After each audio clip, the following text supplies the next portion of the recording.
নাম অপূর্ব মজুমদার। আমি মূলত একজন ভাস্কর্য শিল্পী। আমার বাড়ি আন্দামানে, বলতে গেলে আন্দামানের এক উদ্বাস্তু পরিবারে, দেশভাগের ফলাফল যেটা, সেখানেই আমার শৈশব বেড়ে ওঠা। পড়াশুনো সমাপ্ত করার পরে আন্দামান থেকে আমি চলে আসি কলকাতার রবীন্দ্রভারতী বিশ্ববিদ্যালয়ে। সেখানে আমার শিল্পশিক্ষার শুরু। সেখান থেকে মাস্টার ডিগ্রি পাশ করার পরে আমি শিক্ষকতার সঙ্গে যুক্ত হয়ে পড়ি। এখনও শিক্ষকতা করছি। তার পাশাপাশি শৈশবকাল আমার শিল্পচর্চা জারি আছে, আগামী দিনেও থাকবে। এটাই বলতে পারেন আমার প্যাশন, এটাই আমার জীবনের সিংহভাগ, বড় একটা অংশ। এই শিল্পচর্চা নিয়েই আছি, থাকবো। আমি মূলত সোশিও পলিটিক্যাল, ইকোনমিক বা পিছিয়ে পড়া যে মানুষ, সেই সব বিষয়গুলো নিয়েই আমার কাজ। আমি এই বিষয়গুলো নিয়েই কাজ করে থাকি। সমাজের যে বিভিন্ন রকম ইস্যুস আছে, সামাজিক অবকাঠামো, সামাজিক দুর্দশা, সেই সমস্ত আমার কাজের বিষয়বস্তু হয়ে ওঠে।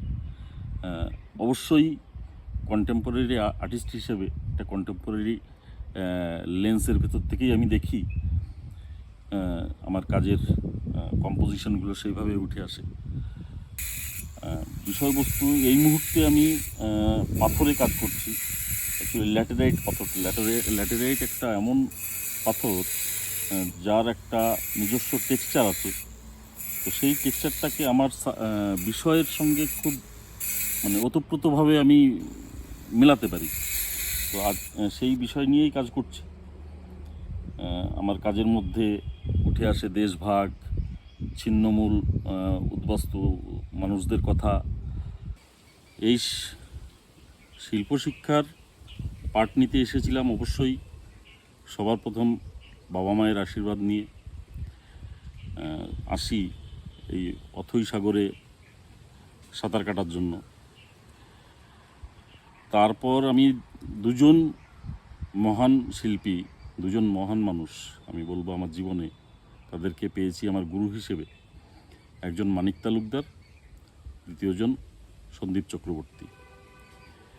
তো মানিকদা আমার এই ভাস্কর্য শিল্পের পাঠের জন্য মানিকদার অবদান আমি বলবো সবার আগে। এই কারণে আমাদের যখন থার্ড ইয়ারে স্পেশালাইজেশনে চুজ করতে হয় যে কে কোন স্ট্রিমে যাবে, পেন্টিং নেবে না স্কাল্পচার নেবে না গ্রাফিক্স নেবে, তো আমি তখন রিকোয়েস্ট করেছিলাম মানিকদাকে যে মানিকদা আমি পেন্টিং নেব, কারণ অর্থনৈতিক দিক থেকে দুর্বল ছিলাম আমি, স্কাল্পচারে প্রচুর খরচ।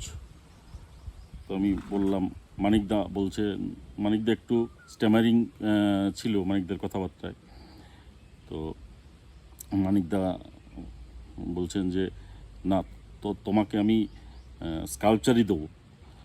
তো স্কাল্পচারটা অবশ্য আমার স্বতঃস্ফূর্তভাবে আসতো, আমি খুব সাবলীলভাবে করতাম। তো মানিকদা জোর করলেন আমাকে স্কাল্পচারই নিতে হবে। আমি বললাম, মানিকদা আমাকে স্কাল্পচার স্ট্রিমে দেওয়া মানে আমাকে খুন করা হবে। তো মানিকদা বললেন, একটা খুন আমি করবই। তো সেই একটা খুন করেছিলেন, খুন করে আমি বেঁচে আছি। তো সেই থেকে আমার ভাস্কর্য বিভাগে আসা, ভাস্কর্য শিল্পী হয়ে ওঠা। এবং তারপরে গুরু হিসেবে আমি যাকে পেয়েছি, সত্যি অসাধারণ মানুষ, একজন অসাধারণ শিল্পী, সন্দীপ চক্রবর্তী, সন্দীপদা। তার কাছ থেকে আমার এই শিল্পের যাবতীয় পাঠ তার কাছ থেকেই পাওয়া। সবচেয়ে বড় পাওয়া যে শিল্পী হিসেবে বেড়ে ওঠার জন্য একজন মানুষকে যে ডিসিপ্লিন লাইফ দিতে হয়, সেই ডিসিপ্লিন, শিল্পের ডিসিপ্লিন, সেটা শেখা এবং একজন ভালো মানুষ হয়ে ওঠার অনুপ্রেরণা, সেটা সন্দীপদার কাছ থেকে পেয়েছি। তো এই দুজন আমার দীক্ষাগুরু এবং শিক্ষাগুরু। পাশাপাশি পার্থপ্রতিম দেব আমাদের ডিন ছিলেন, ওনার স্নেহ প্রচুর পেয়েছি, এখনও পাই। এখনও ওনার স্নেহ আশীর্বাদ, এই তিনজন মানুষের স্নেহ আশীর্বাদ নিয়ে চলছি। এইভাবেই আমার পথ চলা রয়েছে, এই শিল্পের পথ চলা ওনাদের আশীর্বাদ নিয়েই আমি এগিয়ে চলেছি।